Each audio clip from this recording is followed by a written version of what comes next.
네,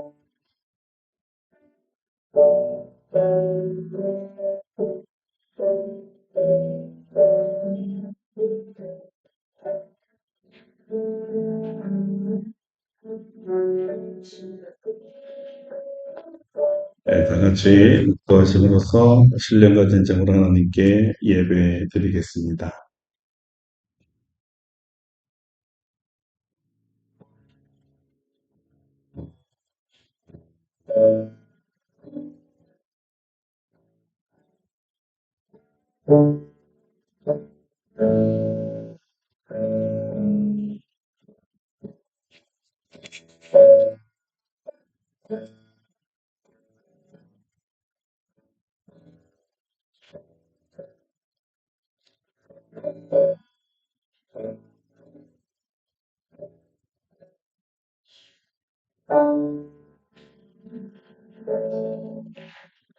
그러므로 주께서 친히 징조를 너에게 주실 것이라. 처녀가 잉태하여 아들을 낳을 것이요 그의 이름을 임마누엘이라 하리라. 아멘. 임마누엘 하나님을 찬양합니다. 우리와 항상 함께해 주신 주님을 찬양합니다. 대림절 두 번째 주일을 맞이하여 오늘도 주님의 오심을 갈망합니다. 마라나타 주 예수여 어서 오시옵소서. 세상의 빛이신 주님, 이 어두운 세상에 빛을 비추셔서 어둠이 물러가게 하시고 광명한 주님의 세상이 오도록 역사하여 주시옵소서. 오늘도 이 자리에 좌정하사 빛을 비춰주시고 우리 마음속의 슬픔과 걱정과 근심이 다 사라지게 하여 주시고 하늘로부터 주시는 놀라운 평강과 위로가 가득 차게 하여 주시옵소서.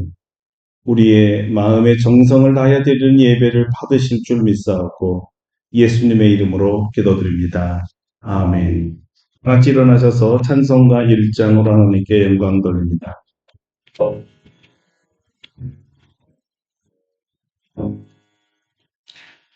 만복의 근원한 오백성 눈물로 저 천사의 찬송하세 찬송 성부 성자 성령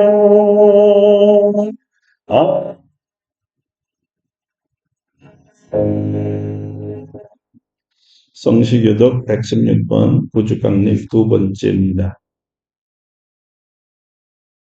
이새의 줄기에서 한 싹이 나며 그 뿌리에서 한 가지가 나서 결실할 것이요. 지혜와 중명의 영이요 어렵과 진리의 영이요 지식과 여호와를 경외하는 영이 강림하시리니 그가 그의 눈에 보이는 대로 심판하지 아니하며 그의 귀에 들리는 대로 판단하지 아니하며 공의로 정직으로 그의 입에 막대기로 세상을 치며 그의 입술의 기운으로 악인을 죽일 것이며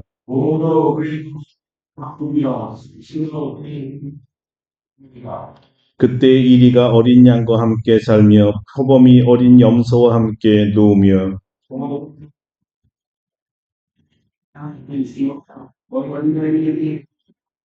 암소와 곰이 함께 먹으며 그것들의 새끼가 함께 엎드리며 사자가 소처럼 풀을 먹을 것이며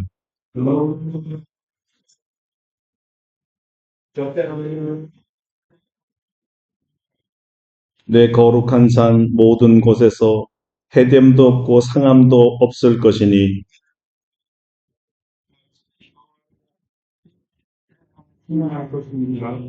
그날에 이새의 뿌리에서 한 싹이 나서 만민의 기치로 설 것이요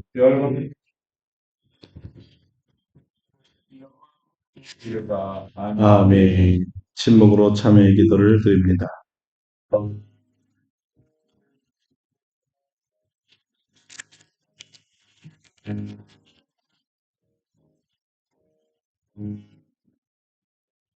어제 선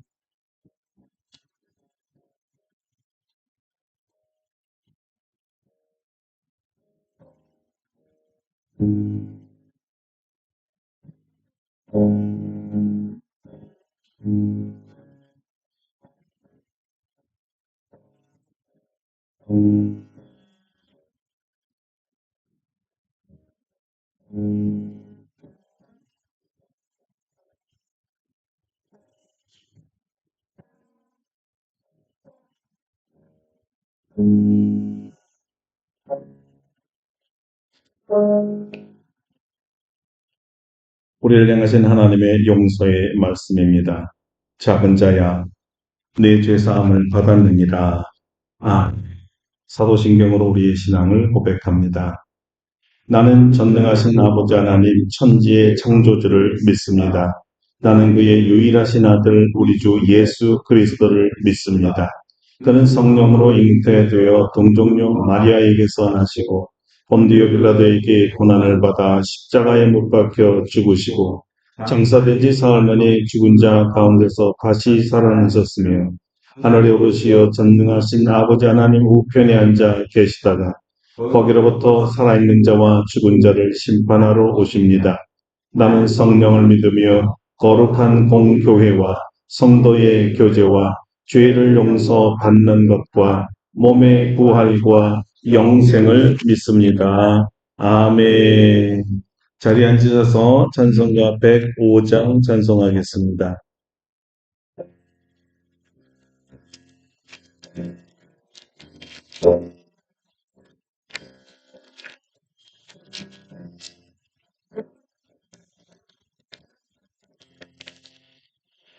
오랫동안 기다리던 주님 말씀하셔서 죄의 매인 백성들을 자유롭게 하시네. 주는 우리 소망이여 인도리로 되시니 오래 기다리던 백성 많은 복을 받겠네. 모든 백성들 하려고 임금으로 오시니 영원토록 우리 들으신 말씀이시네. 죄로 싸우는 마음 은혜로서 보지고 주의 빛난 보좌 앞에 감소서.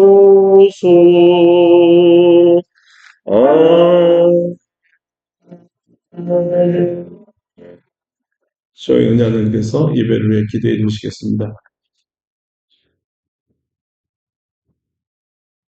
사랑하는 풍성하신 아버지 하나님, 오늘도 주일을 거룩하게 지낼 수 있도록 도와주시고 주님께서 주신 성전에서 하나님께 예배드릴 수 있도록 인도하여 주시니 감사를 드립니다. 주님께서 지난 일주일간도 눈동자같이 지켜주셔서 평안한 가운데 일상을 지내고 주일마다 성도들을 기쁨 중에 만날 수 있도록 인도하심을 감사드립니다. 하나님께서는 저희들에게 눈을 떼시지 않으시지만 저희들은 어린아이와 같이 하나님의 품속을 나와서 마음대로 살아가는 모습을 보이곤 합니다. 저희들의 어리석음을 불쌍하게 여겨주시고 언제나 기쁜 마음을 가지고 하나님과 예수님과 동행하는 삶을 살 수 있도록 도와주시옵소서. 이제는 완전히 겨울로 접어들어서 추위가 심해지고 있습니다. 또한 날이 추워지면서 감기 환자도 늘고 있습니다. 우리 교회의 연로한 성도를 보살펴 주셔서 감기에 걸리지 않고 또한 미끄러진 길에 낙상하지 않도록 눈동자와 같이 돌보아 주시옵소서. 올해를 지내면서 우리 교회도 내년을 계획하고 있습니다. 일꾼은 세우는 일과 선교하는 일, 재정을 계획하는 일을 할 때 지혜를 주셔서 내년에도 주님 은혜 가운데 아름답고 복된 교회가 잘 지낼 수 있도록 도와주시옵소서. 저희들이 뚜렷한 목표와 마음가짐을 가지지 않는다면 하나님께서 어떻게 도와주실 수 있겠습니까? 저희들에게 비전을 주시고 하나님의 뜻이 무엇인지 우리가 분별할 수 있는 은혜를 허락하여 주시옵소서. 지난주에 우리 지도자 대통령이 정말 잘못된 판단으로 전국이 요동 중에 있습니다. 어떻게 우리나라에서 이런 일이 일어난지 우리는 잘 알지 못하지만은 정말 주님께서 우리 나라를 지켜보아 주시고 기억하여 주시고 살펴 주시옵소서. 우리나라가 정말 이웃나라인 중국과 일본과 같이 정말 예수도 믿지 않고 예수를 믿는 사람들이 없는 나라가 아니지 않습니까? 우리 예수 믿는 사람들이 함께 기도하고 나아갈 때 이 어려운 이 정국이 잘 풀릴 수 있도록 도와주시옵소서. 정말 국민을 위해서 국민을 사랑하는 지도자가 나올 수 있도록 도와주시고 자기가 사심을 버리고 정말 국민의 안위와 행복이 어떠한 것인지를 분명하게 판단할 수 있는 지도자를 세울 수 있도록 도와주시옵소서. 여야 간에 서로 치열한 다툼으로 갈등 중에 있고 너무나도 혼란스럽습니다. 이 전국에 잠잠해지고 정말 이 하나님께서 이 예비해 주신 그 길로 걸어갈 수 있는 우리나라 될 때에 우리나라가 이 어려움을 딛고 다시 비상할 수 있는 나라 될 수 있도록 인도하여 주시옵소서. 우리 모든 성도들 정말 나라를 위해서 기도할 때인데 우리 정말 이 쉬지 않고 나라를 위해 국민을 위해서 기도할 때 하나님 우리의 기도를 들어 주실 줄 믿습니다. 이제 오늘도 조용히 예수님만 바라보고 나아갑니다. 단위에 세우신 목사님을 붙잡아 주시고 하나님 말씀을 전할 때 능력과 은혜가 충만할 수 있도록 인도하여 주시옵소서. 말씀을 받는 성도들도 잘 읽어준 마음밭이 되어서 하나님의 말씀이 이 생명이 되고 삶의 지침서가 될 수 있도록 인도하여 주시고 우리가 항상 성령 충만한 삶을 살 수 있도록 도와주시옵소서. 오늘도 주님께서 예비하신 모든 은혜를 다 받아 누리기를 바라와서 이 모든 말씀 우리를 사랑하신 예수님 이름으로 기도드립니다. 아멘.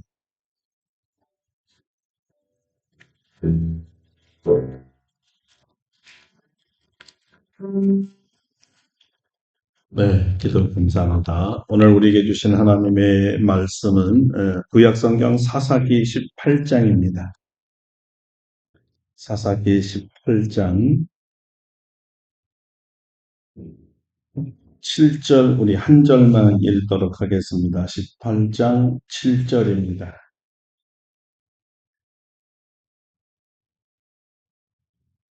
구약성경 사사기 18장 7절 봉독해 드리겠습니다. 이에 5사람이 떠나 라이스에 이르러 거기 있는 백성을 본즉 염려 없이 거주하며 시돈 사람들이 사는 것처럼 평온하며 안전하니 그 땅에는 부족한 것이 없으며 부를 누리며 시돈 사람들과 거리가 멀고 어떤 사람과도 상종하지 아니함이라. 아멘. 할렐루야. 오늘도 이 말씀을 우리에게 은혜해 주실 줄로 믿습니다. 네, 오늘은 내 마음대로 살렵니다 라는 제목으로 말씀을 증거하겠습니다.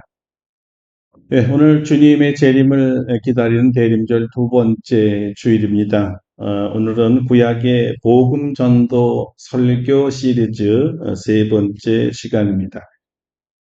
아마 오늘 본문은 여러분이 잘 읽지 않았던 성경 중에 한 본문이라고 생각이 들고요. 또 설교 듣기도 거의 드물었던 본문이 아닌가 생각이 됩니다. 그럼에도 불구하고 오늘 이 본문을 택한 이유는 별로 중요해 보이지 않는 이 본문이 오늘날 그 현대 종교인들이 가지고 있는 문제를 그대로 반영해 주기 때문입니다. 현대인들의 특징 중에 하나가 후기 모더니즘, 후기 현대주의라고 하죠. 포스트 모더니즘입니다. 후기 모더니즘의 가장 대표적인 생각은요, 절대적인 것이 없다는 것입니다. 상대적이라는 거예요. 그들에게 가장 거부되는 생각이 절대자로 여기는 하나님의 존재입니다. 그래서 신을 인정하다 하더라도 유일한 하나님, 유일신이 아니라 다양한 하나님을 인정합니다. 무슨 얘기냐면 모두 공평하게 믿자는 얘기입니다. 공자도 부처도 알라도 다 같은 신이라고 주장합니다. 서로가 서로의 신을 인정하고 자기가 믿고 싶은 신을 믿으면 된다는 거예요. 그래서 이 사상이 가장 도전받는 곳이 어디냐? 절대성을 믿고 유일신을 믿는 기독교입니다. 그러므로 포스트 모더니즘은 기독교 신앙을 해치는 아주 아주 아주 위험한 생각입니다. 왜냐하면 우리가 믿는 하나님은 오직 하나인 하나님이시며 하나님 이외에 다른 신이 없기 때문입니다. 아멘. 예수 그리스도 이외에 다른 이름으로 구원받을 만한 이름을 주신 적이 없습니다. 후기 모더니즘에 주장하는 또 하나의 위험한 생각은요, 권위와 전통을 인정하지 않는다는 것입니다. 권위가 만들어낸 모든 기존 체제를 부인합니다. 그래서 가장 공격을 받는 곳 어디냐? 가부장적 제도인 가정, 선생님과 학생으로 이루어진 학교, 명령과 순종의 체제로 구축된 군사회죠. 군대, 그리고 창조물과 피조물로 이루어진 교회입니다. 요즘 젊은이들에게 팽배해 있는 이 위험한 생각들이 바로 이 사회가 인정한 권위로 만들어낸 기존 체제에 대한 반발입니다.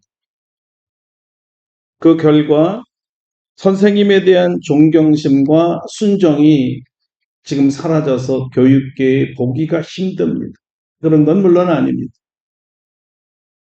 그저 선생님은 지식을 전해주는 기능적인 사람이라고 취급하고 있습니다. 옛날 우리 어릴 땐 선생님이 지나가는 그림자도 밟지 말라 그랬는데 그런 생각 안 맞습니다. 누군가가 일방적으로 명령하고 일방적으로 복종하는 이 관계, 이런 체제를 아주 싫어합니다. 그 명령하는 분들이 설사 부모님일지라도 권위적이다. 권위로 명령하면 받아들이지 않습니다. 누군가의 간섭 몹시 싫어합니다. 하루의 시작을 새벽 2시에 하든 3시에 하든 오후 2시부터 하든 내 마음대로 할 거니까 간섭하지 말라는 거예요. 누가 뭐라 해도 자기가 좋은 대로, 자기가 편한 대로 하는 것이 이들의 미덕입니다. 무슨 얘기냐면요, 모두 각자가 다 자신이 하나님이 되겠다는 뜻입니다. 이런 위험천만한 생각이 1960년서부터 유럽에서 발생한 줄 알았는데 그게 아니라 이미 오래전 사사기서부터 있었습니다. 사사기의 결론인 사사기 21장 25절에는 이런 말씀으로 마칩니다. 그때 이스라엘의 왕이 없으므로 사람이 각기 자기의 소견에 옳은 대로 행하였더라. 자기가 하고 싶은 대로, 자기가 원하는 대로, 내 마음대로 했다는 거예요. 무슨 말입니까? 자기 스스로가 왕이 된다는 뜻이고요. 자기 스스로가 하나님이 된다는 말입니다. 자, 이 점이 오늘날 현대인들과 아주 흡사한 부분들입니다. 바로 오늘 본문이 이런 특색을 가장 잘 묘사해 주고 있습니다. 자, 그러면 오늘 본문으로 돌아가서 그들이 오늘날 현대인들과 유사한지 한번 살펴보도록 하겠습니다. 단지파 사람 중에 5사람이 하나님이 말씀하신 땅을 기업으로 차지하기 위해 라이스라는 땅에 도착합니다. 그런데 도착해서 그 백성들을 보니까 그곳이 자기들이 듣던 바로 그곳, 낙원과 같은 곳이었다는 거예요. 본문은 단지파의 5사람에게 비춰진 라이스 사람들의 몇 가지 특징을 설명해 주고 있습니다. 또한 왜 이 라이스 거민들을 위해서 이 고향을 떠나 새로운 땅에 정착해야만 했는가? 아주 정확하게 설명되어 있지는 않지만 본문을 유의해서 가만히 살펴보면 몇 가지 추측할 수도 있습니다. 첫째는 그들은 아주 염려 없이 살고 있었습니다. 단지파 사람들이 이전에 시돈에 살았을 때 그들은 생활에 아주 염려가 많았던 사람이었던 것 같습니다. 그런데 자기들이 그토록 염려 없는 삶을 추구해 왔는데 이곳 라이스에 와 보니까 와, 염려가 하나도 없어 보이는 거예요. 너무 평안해 보이는 겁니다. 다 풍족해 보이는 거예요. 모두가 여유가 있었습니다. 바로 이 점이 현대인들이 추구하는 최고의 가치와 유사합니다. 우리도 지금 가지고 있는 제1순위는 아무 염려 없이 살 수는 없을까? 이런 거죠.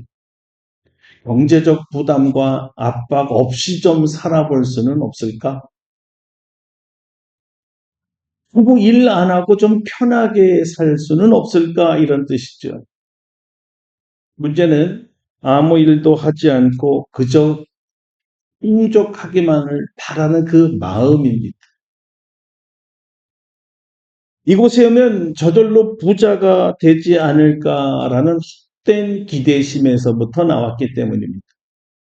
성경은 뭐라 그러냐? 일하기 싫은 자는 먹지도 말라고 했어요. 일하지 않고 잘 살 수 있는 방법이 없습니다. 그러나 현대인들은 부동산이나 증권이나 심지어 코인에 목을 매고 있습니다. 불로소득에 대한 기대 가치가 너무 높기 때문입니다.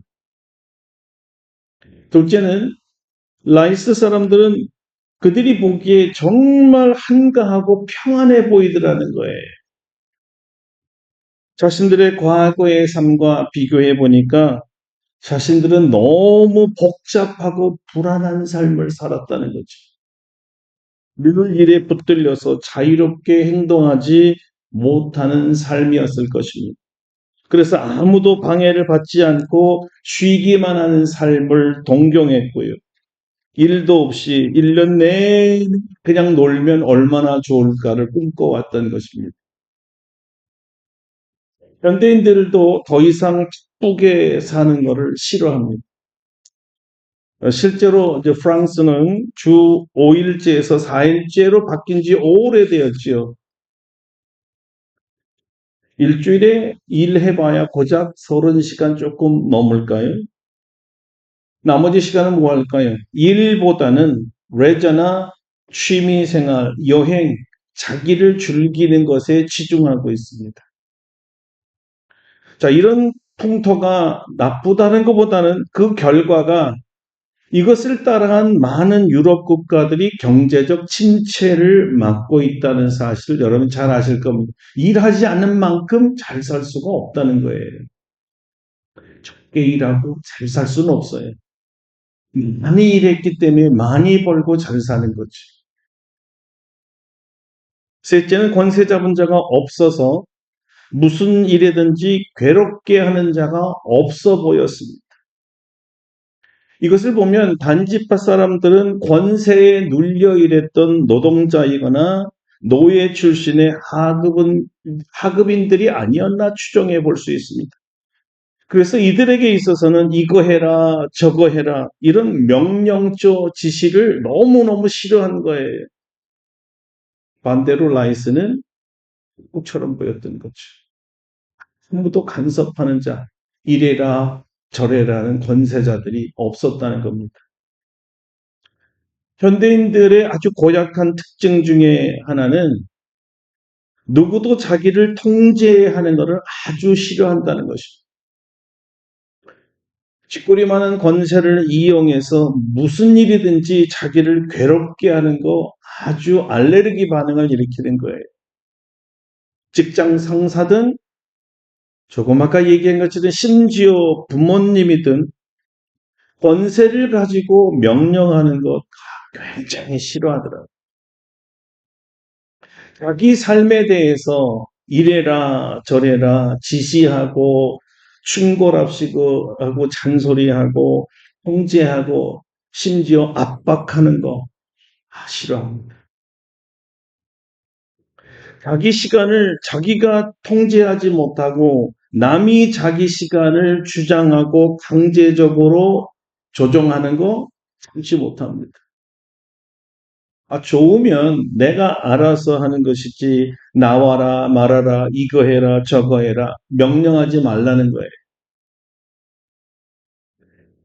넷째, 시돈 사람과 거리가 멀며 아무 사람과도 상관하지 않았다는 것입니다.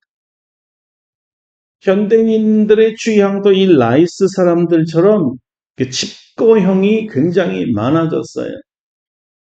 아무도 간섭하지 말게 자기가 문을 꼭 걸어 들고 꼭 책상 앞에 아니면 소파에 앉아서 하루 종일 인터넷하고 하루 종일 브라운관 앞에서 떠나지 않는데 우리가 보면 참 한심해 보이고 지루해 보이는데 하나도 지루하지 않다는 거예요.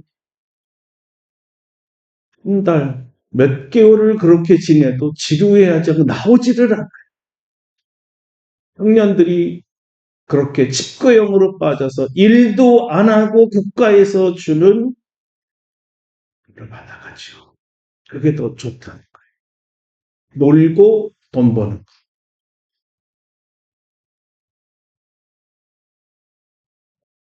누구랑 만나는 거를 굉장히 싫어합니다. 누군가 방해하면 비슷한 무리들이 모이는 PC방에 들어가서 몇 시간 며칠을 혼자 즐기기를 좋아해요. 대인 관계를 싫어한다는 뜻이죠. 홀로 있고 싶어 하고 함께 어울리는 것을 굉장히 귀찮게 생각합니다. 여러분 보세요. 사사기 시대의 사람들이 우리 현대인들과 굉장히 비슷한 모습들이 많지 않습니까? 대형 교회를 선호하는 현대 교인들의 특징 중에 하나는요, 대중 속에 쏙 파묻혀서 감추어져서 자기가 드러내지 않는 것을 좋아해요. 반대로 작은 교회에 와서 드러내는 누가 새신자면 금방 누구한테 알려지는 거, 이런 거를 아주 싫어한다는 거예요. 감춰진 대중 속에 감춰진 자기를 좋아해요. 거기서 자기 혼자 즐기는 거죠. 누구의 간섭, 교제, 활동이 싫기 때문입니다. 나만의 공간에서 나만의 시간에 나만의 방법으로 홀로 즐기기를 원한다는 거죠. 무슨 얘기냐면 자기 이외에 다른 사람의 생각과 관심에 전혀 흔들리지 않습니다. 혼자 있고 싶어 해요. 혼자 즐기고 싶어 하는 거예요. 왜 나의 즐거움을 대중이라는 다수에 뺏기냐 이거죠. 그들이 원하면 내가 하지 말아야 됩니까? 이런 유형이 어제까지 오늘까지 매스컴에서 얼마나 많이 보입니까? 나는 나의 왜 이런 부류의 사람들은 아무 통제나 간섭이나 교제 없이 스스로 하고 싶은 것만을 즐기고 홀로 떨어져 살기를 원할까요? 공동체와 떨어져서 사는데 아무 불편이 없다는 것. 첫 번째로 생각할 수 있는 것은 본질적으로 이기적이라는 거예요. 극단적 이기주의에 빠졌습니다. 이들은 조국을 등지고 자기들만의 평안을 위해 떠났던 사람들이었어요.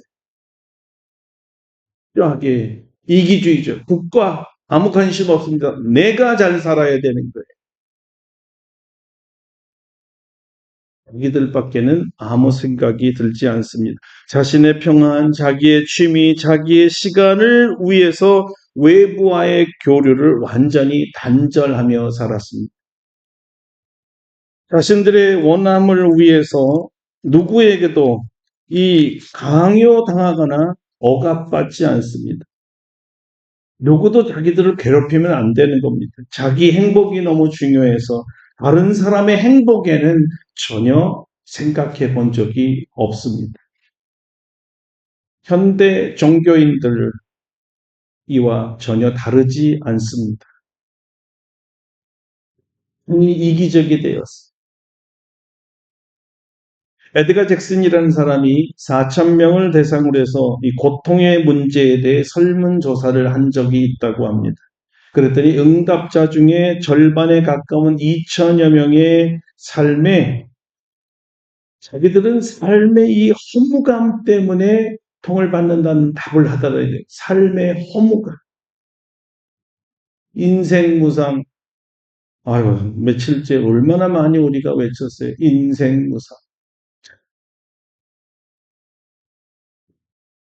이 허무감이란 주로 사람들과의 관계에 실패해서 고립될 때 찾아오는 겁니다. 그때 외로움이라는 것도 함께 들어오죠. 어렸을 때 사랑받지 못하고 자라게 되면 열등감이라는 상처가 생기게 되고 삶 속에서 자신감을 잃게 되면서 온갖 스트레스가 나타나게 되죠.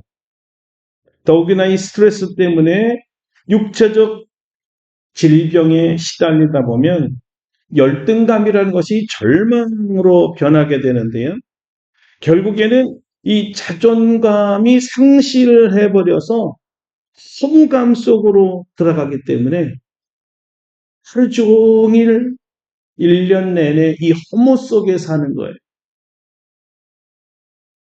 자유를 위한 고립과 자기만의 세계를 추구하며 간섭과 관계를 끊게 되면 수모라는 병이 찾아오는데요.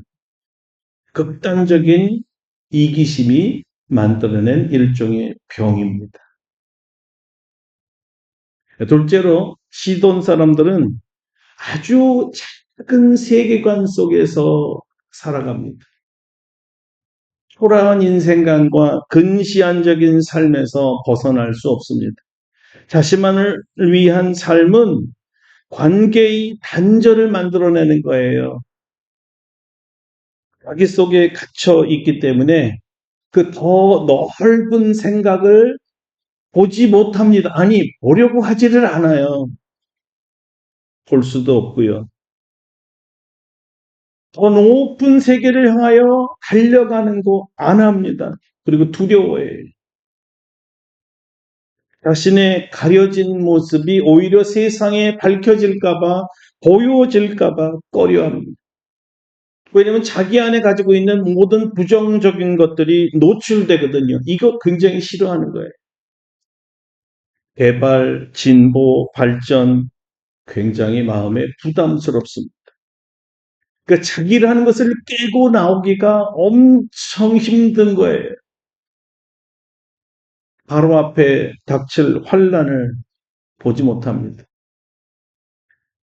사람은 홀로 살 수 없는 존재라는 것을 깨달을 때까지는 수많은 곤욕을 당해야만 되는 거죠.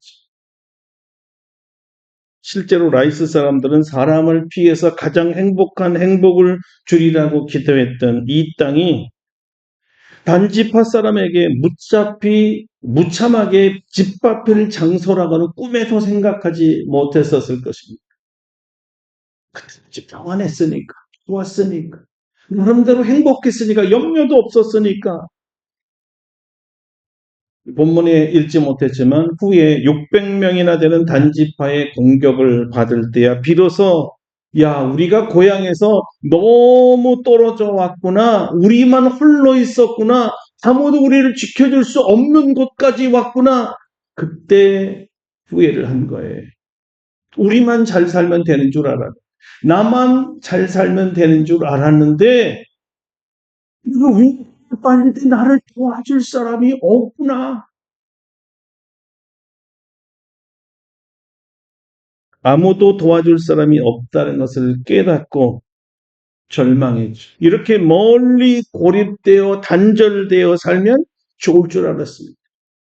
그런데 날벼락 같은 공격을 받고서야 이 관계의 단절이라는 것이 얼마나 위험한 것이라는 것을 깨닫고 울부짖어야 됐어요.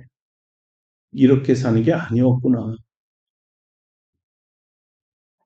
현대인들은 이 라이스 백성들과 조금도 다르지 않습니다. 아무 교제나 관계도 없이 홀로 살다가 어려움을 당할 때 정말 야, 세상 각박하네. 아무도 도와주는 사람이 없네. 그때 괴로워하고 고통스러워하는 거예요.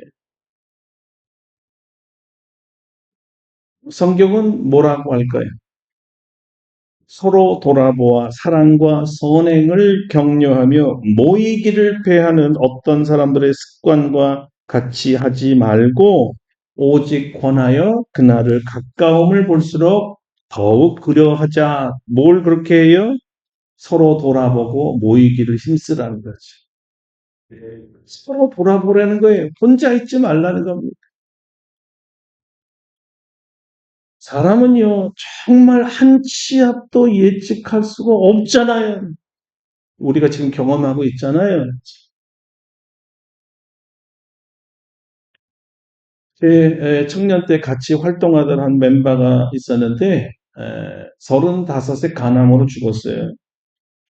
죽기 전에 제가 목사인 걸 알기 때문에 병원에 한번 와주실 수 있느냐 해서 급하게 간 게 우리 가까운 백병원 이제 상계의 백병원입니다.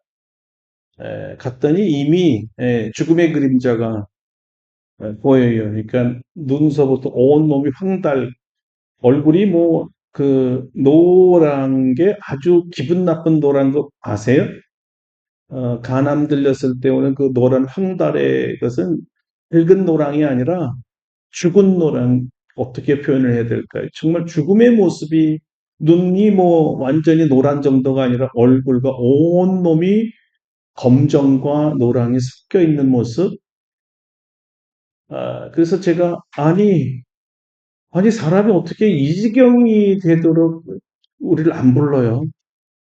왜 도움을 청하지 않아요? 왜 이렇게까지 그냥 뒀어요? 하니까 그분이 하는 말이 이거예요. 나는 평소에 다른 사람들이 내 삶에 간섭하는 게 너무 싫었기 때문에 나도 다른 사람들을 오히려 배려해서 도와달라는 소리를 못 하겠어요. 방해가 되니까. 그 사람의 시간을 뺏어야 되니까. 그 사람을 귀찮게 해야 되니까. 심지어 그 사람이 나를 위해 돈을 쓸 수도 있으니까 안 돼요. 그건 이기적인 거 아닌가요? 나를 위해서 다른 사람을 희생시킬 수는 없잖아요.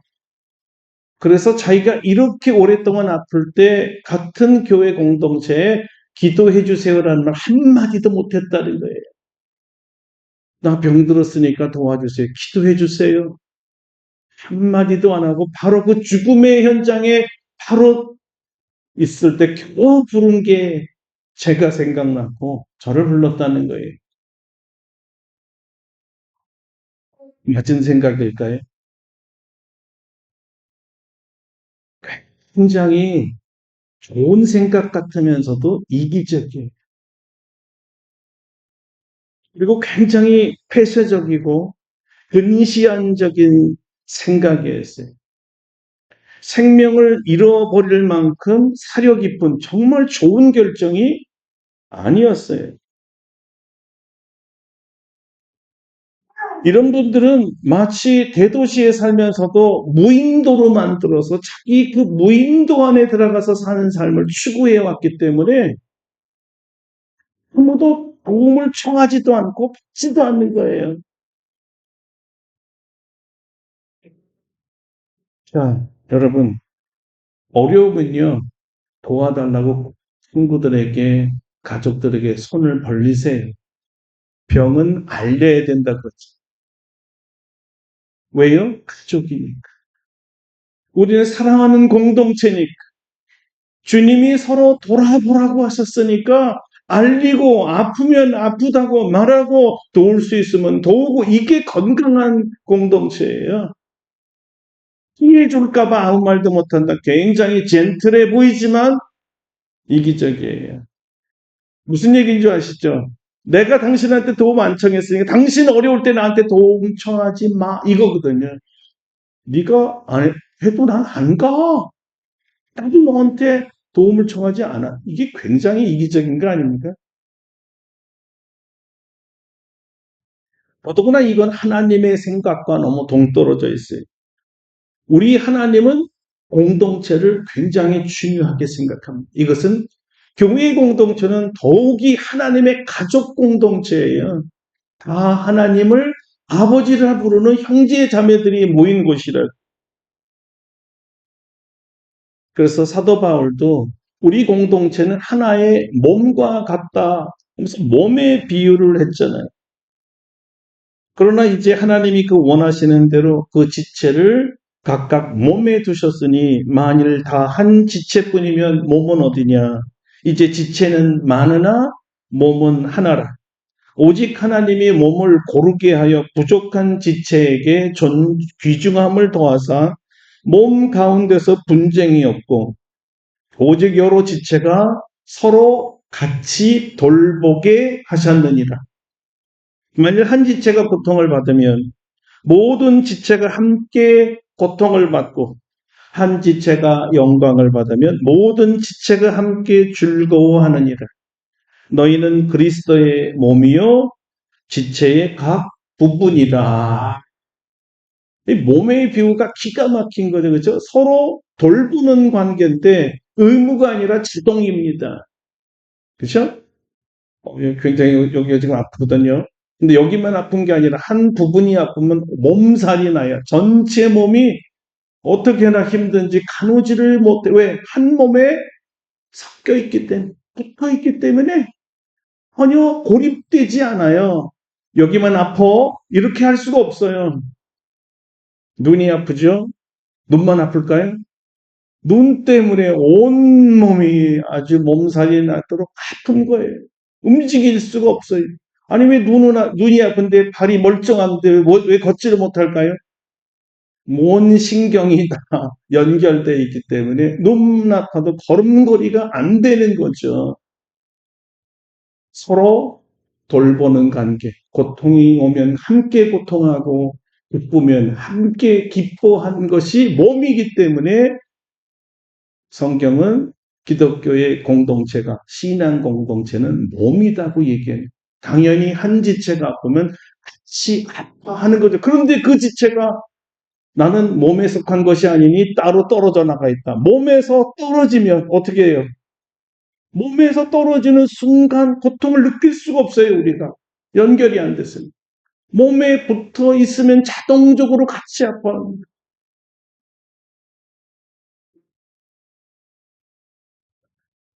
라이스 사람들을 통해 우리에게 오늘 성경이 말씀하고 싶은 메시지가 뭘까요? 고립, 단절, 이거는 행복한 삶을 절대 주지 않는다는 거예요. 나만의 방법으로 살겠다, 내 주장대로만 살겠다, 아닙니다. 내 마음대로 살래요? 좋아 보이지만 좋지 않습니다.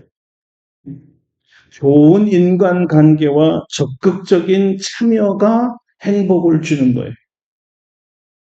다른 사람의 고통에 귀를 기울여주고 그들을 도와주는 기쁨이 있다는 것을 깨달아야 하는 거예요.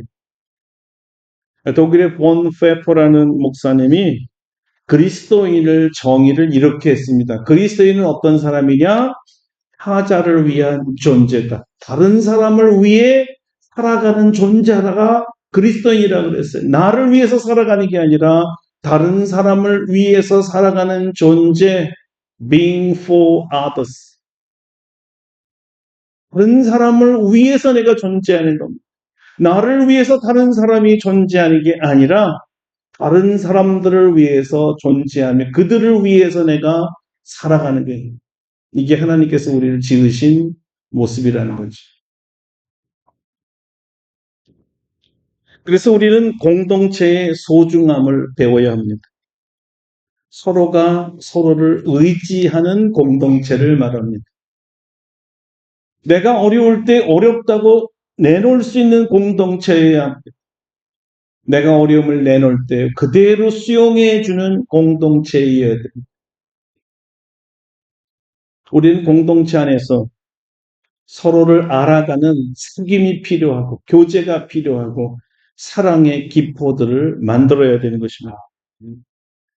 공동체의 예배는 이래서 아주 중요합니다. 우리는 예배를 통해서 성도들 간에 우리가 하나라는 것을 여기서 느끼고 배우고 말없이 우리가 누리고 있는 것이죠. 우리 깊은 연대감이라는 것이 생기게 됩니다. 우리라는 의식이 생기게 되는 거예요. 서로를 신뢰하며 서로에게 도움을 주고 받는 관계, 바로 그리스도의 몸들이죠.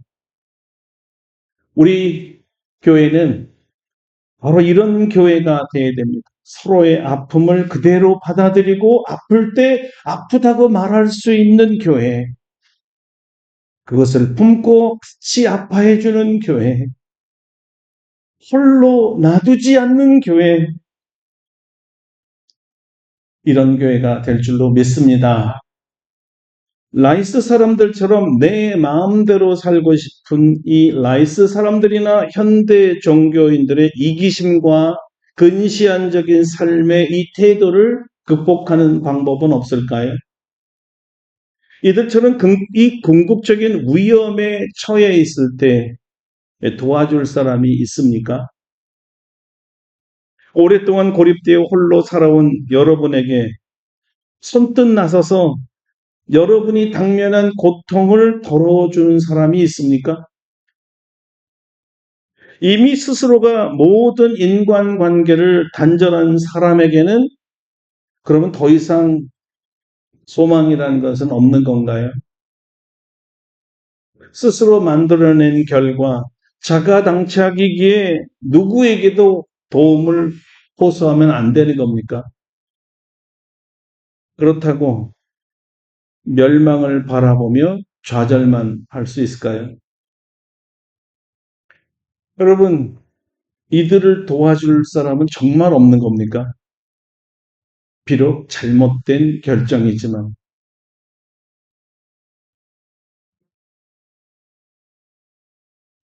결혼식이나 장례식에 가면 그분이 일생을 어떻게 살아왔는가, 얼마나 인간관계를 잘했나 못했나를 알 수 있습니다.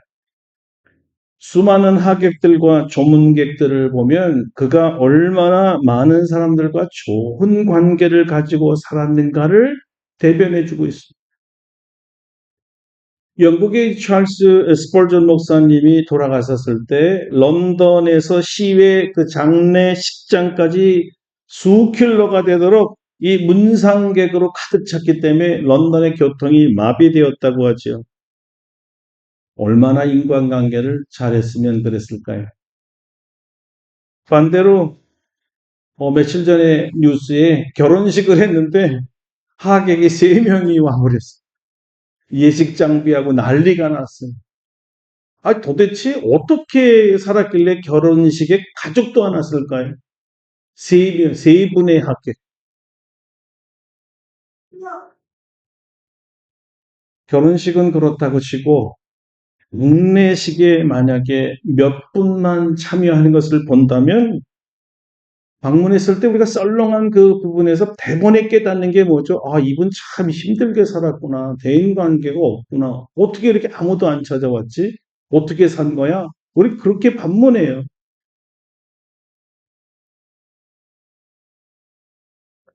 평안해 보이고 간섭자 없이 살아 있었을 때, 그땐 결코 이 공동체의 소중함을 몰랐죠. 업신여겼죠.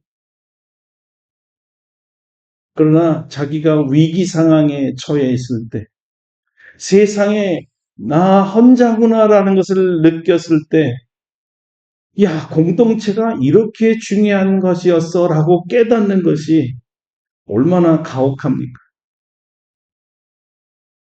누가 과연 아무 상관없이 살아온 이러한 극단적 이기주의자들 도울 수 있을까요? 오직 한 분, 평소에 그렇게 중요하게 생각하지 않았던 그분, 그렇게 우리가 열정적인 만남을 피해왔던 그분, 그런데 나는 그를 피하는데 나를 사랑한다고 십자가에서 피 흘리기까지 사랑하신 그분, 그것을 들어왔고 알았으면서도 우리가 외면해왔던 그분이 그래도 우리를 끝까지 사랑하시겠다. 그렇게 근시안적으로 살아도, 그렇게 이기적으로 살아도, 그렇게 내 마음대로 살렵니다 하는데도 같이 우리를 사랑해 주시는 유일한 분이십니다. 할렐루야. 그분이 누구시에요? 우리 예수님이시죠. 예수 그리스도밖에 없습니다. 그러므로 이분의 사랑을 받아들이는 것이 제일 첫 번째예요. 주님이 사랑을 하시자고 찾아올 때 거절하지 마고, 사귀자 할 때 거절하지 마시고, 함께 주님 안에 들어가는 게 제일 급 선물입니다. 그러면 그분을 고립과 형으로부터 건져주실 것입니다. 이것을 우리가 구원이라고 말합니다.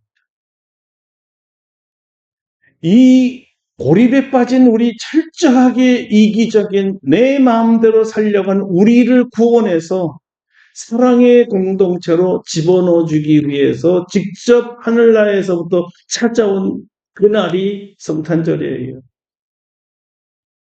주님이 그것 때문에 오신 거예요. 그러므로 우리 주님을 영접해야 되는 거죠.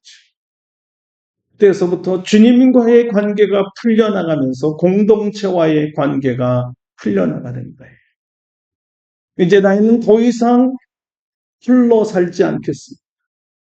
더 이상 내 방법만 주장하지 않겠습니다. 여러분과 함께 살겠습니다. 여러분의 사랑도 받고 여러분에게 사랑도 주고 급할 때 도움도 청하고 여러분이 급할 때 도움을 주는 사람이 되겠습니다. 이제는 나 홀로 멀리 떨어져서 무인도에 사는 것처럼 살지 않겠습니다. 예수님의 사랑이 확인되는 순간 우리가 변화되는 것입니다. 사람이 정말 홀로 살 수 없고 함께 사는 거구나, 이거를 깨닫게 되는 거지. 여러분, 이번에 예수님을 더 깊이 만나셔서 공동체의 소중함을 알고 내 이웃의 소중함을 알고 내 가족의 소중함을 알고 그들과 떨어져서 시간 보내지 마세요. 성탄절 우리끼리 즐긴다. 편해 보이지만 위기 때 누가 오겠습니까? 쪽밖에 없잖아요. 성도들밖에 없잖아요. 주님이 오실 날 점점 가까운 것을 우리가 느끼고 있어요. 그럴수록 모이기에 더 힘쓰자. 더 공동체 안에서 사랑하자. 더 가족들을 챙기자. 더 서로 성도들과 뜨겁게 피차에 사랑하자. 이것이 오늘 우리 본문이 성경이 우리에게 주시는 메시지입니다. 성탄을 주님과 함께 가족과 함께 보내는 그 해가 되기를 바랍니다. 같이 기도하겠습니다. 내 마음대로 살려는 게 좋아 보이지만 좋지 않은 것을 배웠습니다. 극단적 이기주의에서 나오는 것은 삶을 피폐하게 만듭니다. 내가 위기에 빠질 때 아무도 나를 돕지 않습니다. 하나님은 그렇게 살지 말고 공동체 생활 속에서 서로 잘 지내고 서로 사랑하다, 어렵고 고통받으면 함께 어려움을 이겨내고 위로하고 이런 공동체가 되라고 하십니다. 너무나 나 혼자 있기를 좋아했던 우리 마음의 태도가 바뀌어져서 공동체와 가족과 함께 지내는 우리 이번 연말 연식 되게 해달라고 다 같이 동성으로 기도하겠습니다. 아버지 하나님 감사합니다. 나 홀로는 살 수 없는 세상, 나 홀로는 살 수 없기에 하나님께서 공동체를 허락하셨고 공동체 안에서 품으며 위로하며 사랑하며 도우며 서로 격려 이런 일을 하나님 주셨습니다. 그들의 간섭이 느껴지고 그들의 강요가 느껴지고 그들의 권세가 느껴져서 이 모든 것을 피하여 나 홀로 떨어져 살려고 할 때 평안해 보이고 아무 염려 없어 보이고 근심도 없어 보이고 풍요로워 보여도 인생은 홀로 살 수는 없습니다. 위기가 찾아오기 때문입니다. 이 위기에 아무도 나를 도울 수 없다는 것을 깨닫는 순간은 너무나 늦습니다. 평소에 우리가 가족들과 함께하고 평소에 성도들과 함께하며 평소에 우리 모든 공동체와 함께하며 좋은 관계를 맺어서 위기와 인생의 어려움이 올 때 함께 나눌 수 있는 지혜를 얻게 하여 주시고 이번 성탄절은 홀로 나 혼자 즐기는 성탄절이 아니라 가족과 함께하는 성탄절이 되게 하여 주시옵소서. 예수님의 이름으로 기도드립니다. 아멘. 예, 우리 말씀을 생각하면서 92장 부르시고요. 준비하신 예물을 봉헌하겠습니다. 92장입니다.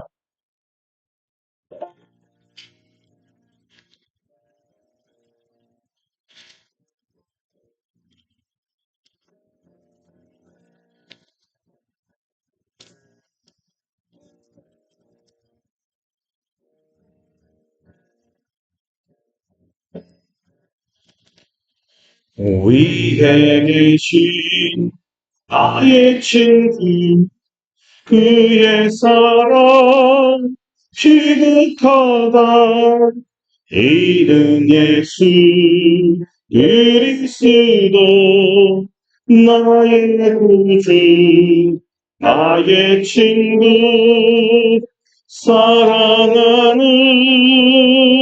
나의 친구 늘 가까이 계시도다 그의 사랑 놀랍도다 변함없는 나의 친구 나를 위해 죽으시고 나를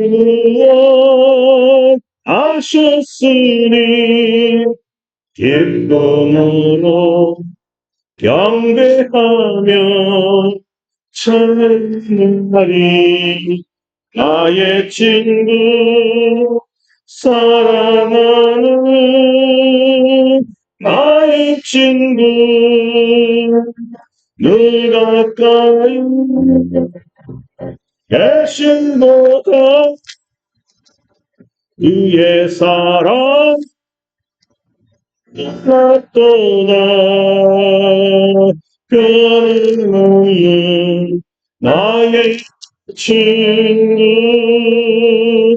내 맘속에 내 계시고 영원토록 함께하네 가지된 하나 되리 포도나무 나의 친구 사랑하는 나의 친구 그 가까이 계시다 그의 사랑 놀랍도다 나는 나의 친구 그날이와 왕궁길에 그의 영광 바라보며 그의 팔로 날아올 때 만나보리 나의 친구 사랑하는 나의 친구 누구까지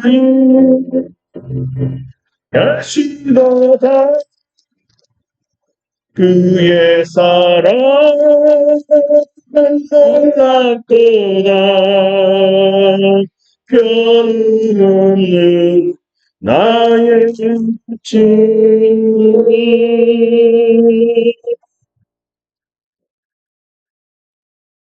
세상에 홀로 나만 남았어도 그 홀로 남음이 극단적인 선택과 이기심과 근시안적인 판단에 이루어졌을지라도 그래서 모든 세상 사람들이 나를 외면하고 손가락질하고 나를 떠나도 여전히 나를 사랑하시고 여전히 내 옆에 있겠다고 찾아와 주시고 여전히 마음을 두드려 사랑한다 말씀하시고 끝없이 교제로 초대해 주신 주님께 감사를 드립니다.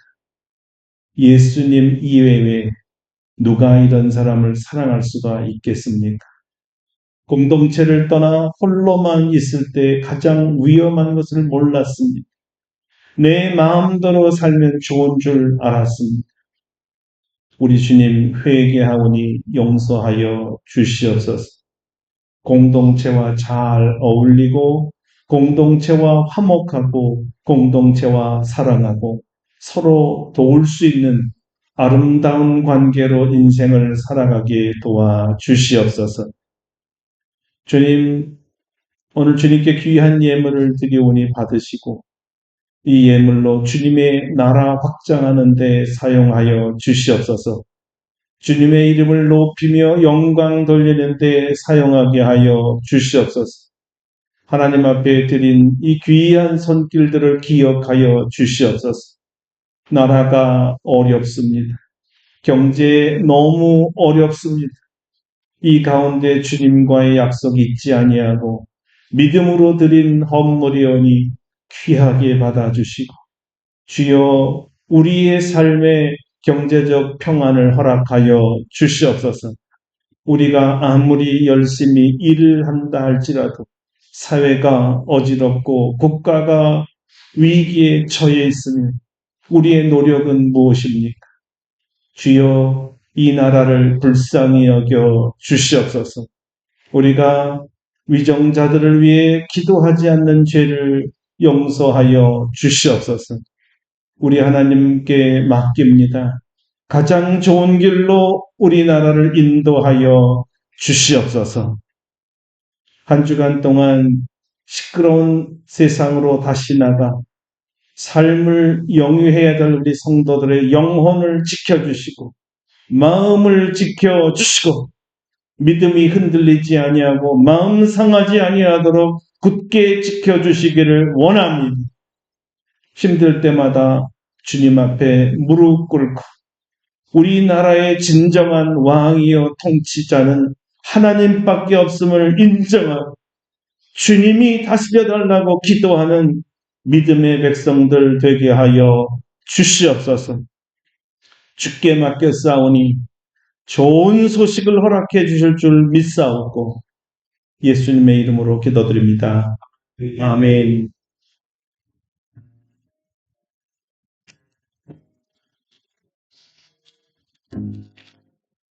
다 같이 일어나셔서 94장 부르시고 축도하고 마치겠습니다. 94장입니다.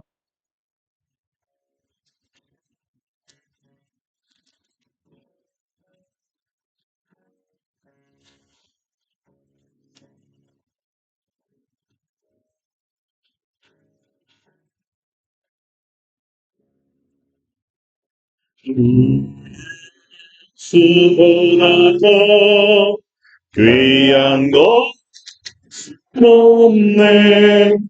이 세상 부귀와 바꿀 수 없네.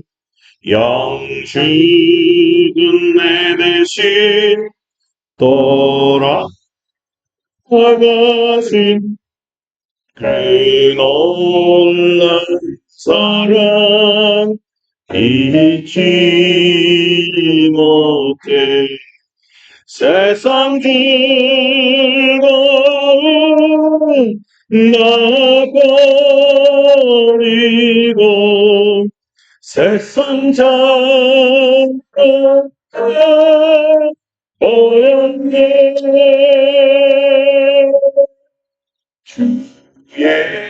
예수보다 더 귀한 것 없네.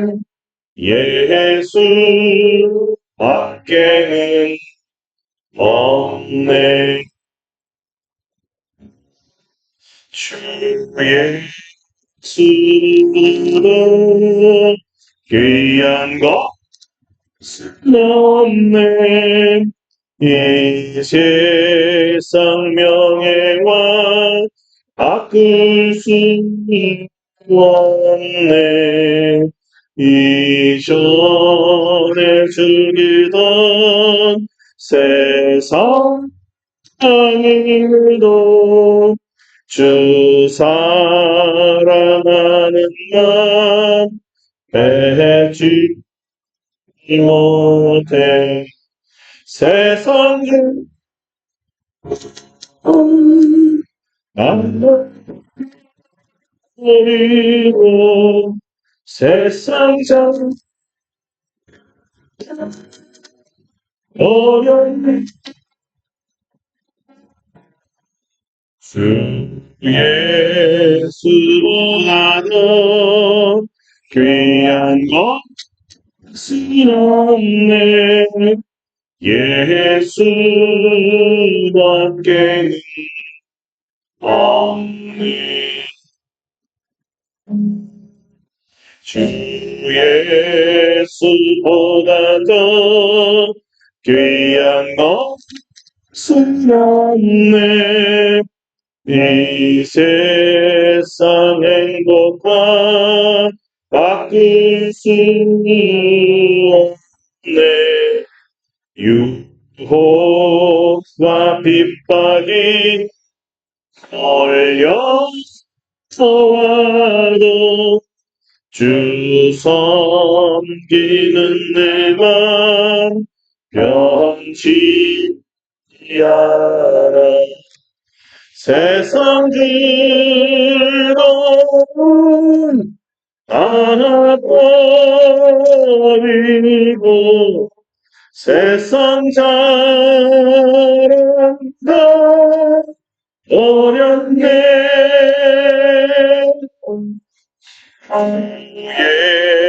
예수보다 더 귀한 것은 없네.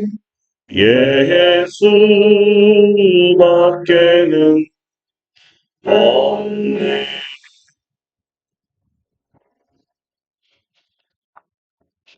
이제는 우리 주 예수 그리스도의 은혜와 하나님 아버지의 놀라우신 사랑하심과 성령의 교통하심이 내 마음대로 살렵니다.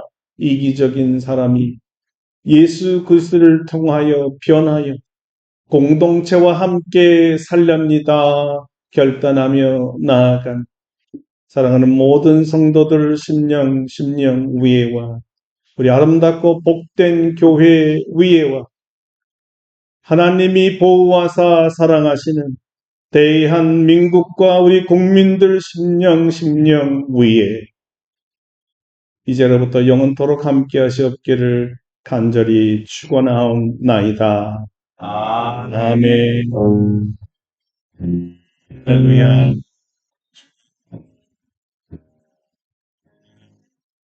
우리 하나님께 감사와 영광에 박수하겠습니다. 네, 박수하시겠습니다.